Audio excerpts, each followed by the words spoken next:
our next performers to show their acting talents in front of us.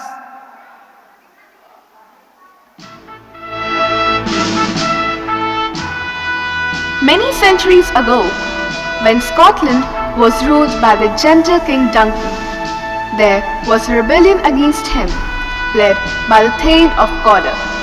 Several chieftains remained loyal to Duncan, and among the most outstanding of them was Macbeth, the Thane of Glamis. Macbeth was a brave soldier and a natural leader of men, and so was held in high honor by the king, the nobles, and the people of Scotland. I have never seen a day like this, both foul and fair at once. How far is the forest from here? And who are these strange creatures? Looking so shriveled and dressed so wildly.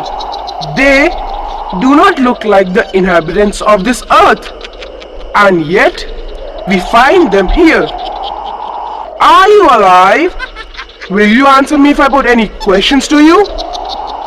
Speak if you can speak, and tell us who you are. Fair is foul and foul is fair, over through the fairy air. I greet you wholeheartedly, Macbeth. We greet you as the Thane of Glamis. We greet you as the Thane of Cawdor. We greet you wholeheartedly, Macbeth, as you shall be the King of Scotland in future. My noble friend, why do you look so perturbed? Why do you seem to be disturbed by these statements which promise so much good to you? In the name of truth, tell me whether you are some shadowy beings or you are indeed what you appear to be outwardly. You have greeted my noble companion with courtesy and respect for his present position. You have predicted a high title for him. You have even greeted him as the future King of Scotland. He now appears to be lost in thinking over what you said. But you have not spoken to me. If you can really look into the future and predict it, if you can foretell, tell me whether my desires will be fulfilled, then speak to me. I neither beg any favor of you, nor favor displeasure.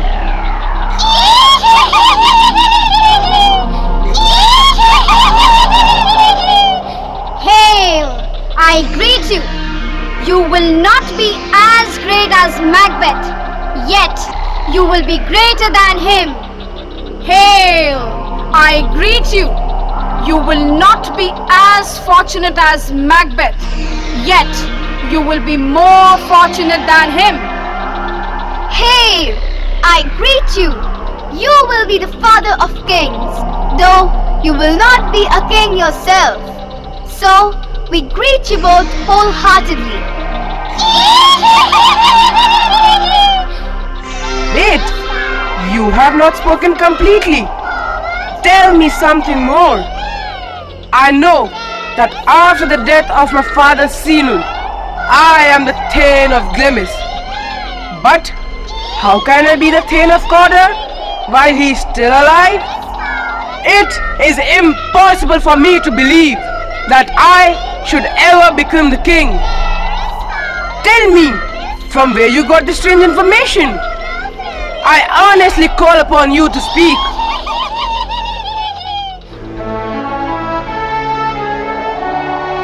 On their way back to the king's camp, both noblemen, Macbeth and Banquo, were discussing their strange encounter with the witches, when a group of noblemen rode up to them and congratulated Macbeth on the king's behalf, and informed him that King Duncan had stripped the Thane of Cawdor of his title and granted it to Macbeth. After reaching the king's camp, Macbeth wrote a letter to Lady Macbeth telling her of the witch's prophecies. Shortly before Macbeth left the camp, King Duncan proclaimed his eldest son Malcolm as the Prince of Cumberland. This meant that when the king died in the ordinary course, Malcolm would succeed him. Macbeth, ambitious for the throne, felt uneasy, but wrote nothing about it in the letter to his wife. Like her husband, Lady Macbeth was ambitious and was determined to do everything to make the prophecies come true. So she urged her husband to kill King Duncan. As an added advantage to her vicious plan, King Duncan was likely to visit Macbeth's castle, where they would kill him, and Macbeth, being an honorable man, nobody would suspect him. The king comes tonight. And when does he leave? Tomorrow.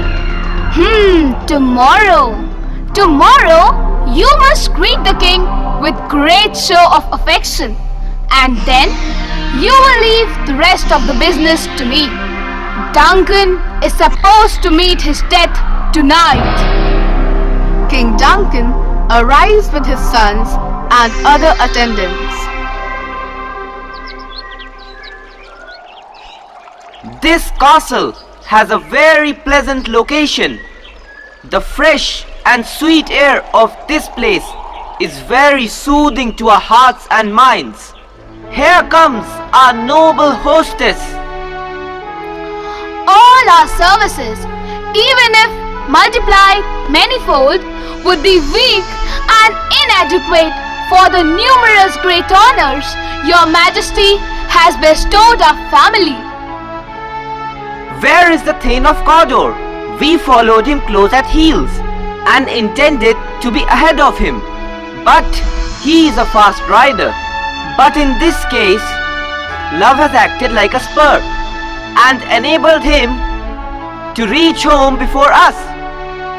Fair and noble hostess, we are your guests for the night. Whatever we do for you, we only return to you what is really yours. Let me take your hand and conduct me to my host. We hold him in high esteem and will continue bestowing honors on him. Permit me to take your hand and enter the palace. Duncan and his attendants enter the castle and sit for supper. Lady Macbeth leaves the room. Lady Macbeth enters Macbeth's room. What is the news?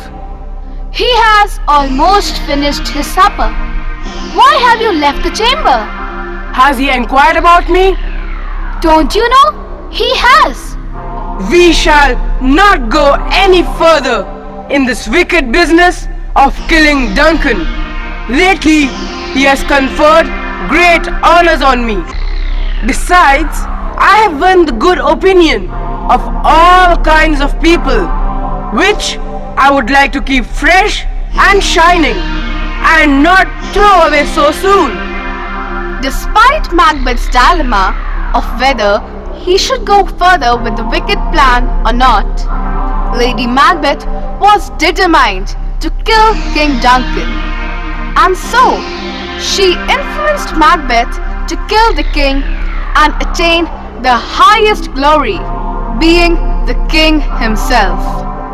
When Duncan has gone to sleep, I shall make his bodyguards dead drunk with wine, so that their memory will get blurred and their reasons will get stupefied. When the gods lie in a state of drunken sleep and are dead for all practical purposes, we shall be able to do anything to Duncan, who will then be utterly unguarded. We can even charge the drunken officers with the murder we have committed. If we smear the bodies of the attendants with blood after committing the murder with their own daggers, don't you think it will be easily believed that it is the attendants who have murdered Duncan? Nobody will dare dispute it, for we shall make a very loud expression of grief at his death.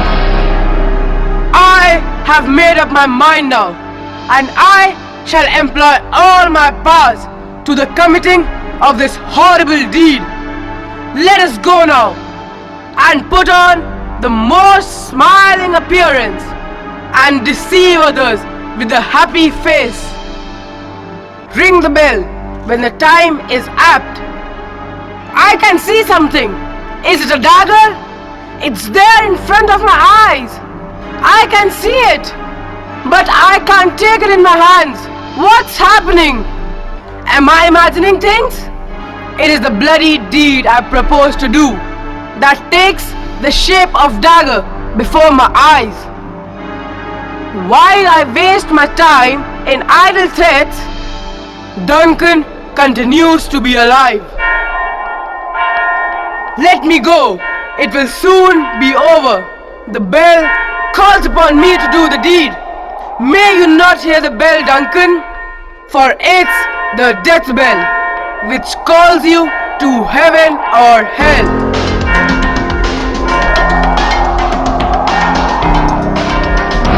Wake up all! Wake up all! Ring the alarm bell! There has been a murder! What's the matter? Why is there all this noise? My lady! King Duncan has been murdered! These servants were the murderers, so I killed them! I saw the blood in their hands and on their daggers! Why did you do that? Now we can't ask them any questions and learn the truth about the king's murder! Here lies the head that wears the crown. Macbeth was soon to learn the truth of the same. He was the king of Scotland, but he was unsure because many noblemen suspected him of killing Duncan. Above all, there was Banquo, once a fellow general with whom Macbeth had crossed the heath and had heard the witch's prophecies. Macbeth resolved that he must kill all possible enemies. The first would be Banquo and his son Fleance.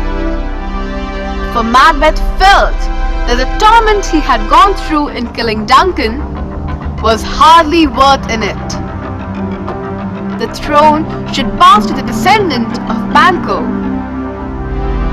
So, insecure Macbeth decided to kill Banquo. And for this purpose, a great feast was to take place at the palace. Tonight, we have a solemn dinner, sir, and I request your presence. Your command is my duty, Your Majesty. Till then, I have some business to attend to, and I will have to ride some distance for it. Is it far away? Yes, yes, Your Majesty. Far enough to fill up my time between now and supper time. Will your son Fleance go with you? Yes, Your Highness. This was a perfect opportunity for Macbeth to carry out his plans on his way back to the palace. Banquo was killed by hired assassins. Fleance managed to escape. Long after, a line of kings descending from Fleance ruled over Scotland. So, another of the witch's prophecies came true. Meanwhile, Macbeth summons his nobles to the banquet for which Banquo was to be the guest of honor. The host and all his guests were there except Banquo. Let me hereby welcome you all to this feast. We thank you, Your Majesty. And myself will mix with the company present and play the part of the humble host. I will presently drink to the health of all seated round the table. If Banquo had been present here, we should now have had all the honorable people of the country present under this roof.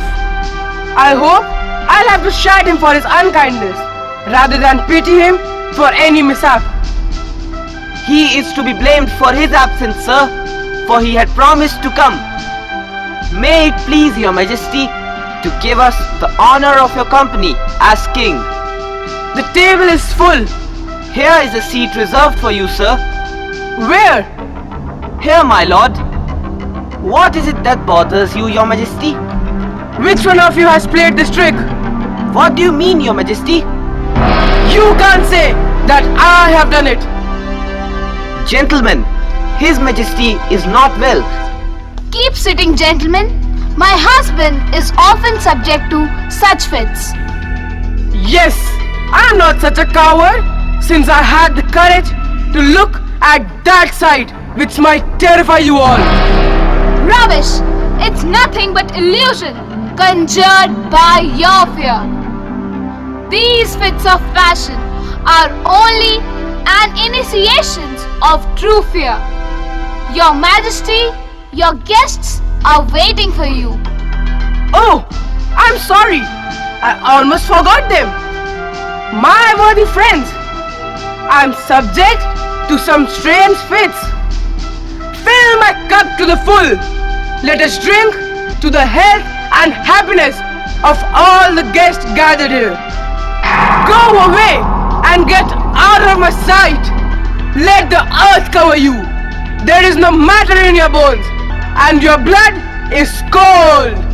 Your eyes, with which you are staring at me, cannot see anything. What is the king saying? What is he looking at? Why is he afraid? Don't listen to him. I'm sorry, everyone. You look tired. You must sleep. Sleep? I can't sleep.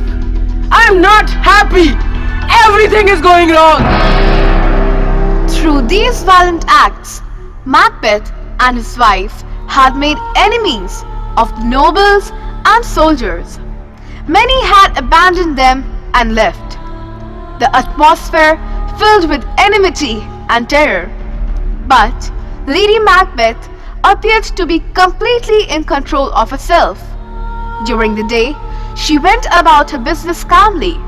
But in truth, the murder of Duncan lay heavy on her conscience. She could not say peacefully, rubbing her hands together. She imagined that they were smeared with blood, and she tried to remove the stain. I'm worried about the queen. At night, when she's sleeping, she gets up and walks, but in sleep, she talks and does strange things. When she talks in her sleep, what does she say? I'm sorry, sir. I don't want to tell anyone. Look, here she comes. Her eyes are open, but she's sleeping. Where did she find a candle? She always has a candle by her bed. Sir, she's afraid of the night and doesn't like when it's dark. Away, damn spot! Away! What's this blood? There is a lot of blood in my hands. It is so dark. It is a shame, my lord, that you are a soldier and yet so frightened of. Why should we fear? Who knows about it? When there is nobody to challenge your authority. Yet, who would have thought that the old man had been murdered by us? Did you hear that? What is she saying? Alas, you have known what should never have been known. She has spoken what she should not have. I have no doubt about that. God only knows what she has gone through. There is still the smell of blood. All the perfumes of Arabia will not be able to sweeten the little hands of mine. Oh my God! Her heart must be burdened with grief. I would not like to have a heart like this in my bosom, even for all the dignities of all the royal pleasures. It is beyond my skill to cure this lady. Wash your hands. Put on your nightgown. Don't look so pale. I again tell you that Banquo is buried. He cannot come out of his grave. It is even as bad as this. There is someone knocking at the gate. Come. Give me your hand. What is done cannot be undone. Come to bed at once. Will she go to bed? Yes, at once. She needs a priest more than a doctor. May God be merciful to all of us. Take care of her. Keep away from her anything that she might use to bring harm to herself, and always keep a watch upon her. Good night. Good night, Doctor. This was the beginning of the downfall of Macbeth's empire, and Lady Macbeth's guilt had consumed her till she became insane and died. There is an army near the castle, my lord. What are we going to do? What's wrong? Are you afraid? This castle is strong enough and safe from attack. I am the king and everyone is afraid of me. But they hate me too. My soldiers are leaving me and joining my foe's army. And the battle began. Many of Macbeth's soldiers didn't want to fight for Macbeth and join the other army. But Macbeth fought bravely and killed many of the enemy soldiers, in return to which Macbeth was killed by his foes. So died a brave, in some aspects a noble man, destroyed by initiation that led him to use instruments of evil which brought him ruin. He had fallen from great heights to the depths of darkness, but in a moment of death he showed some of his early qualities, him both, as for the good and the evil, that still make him a great tragic hero.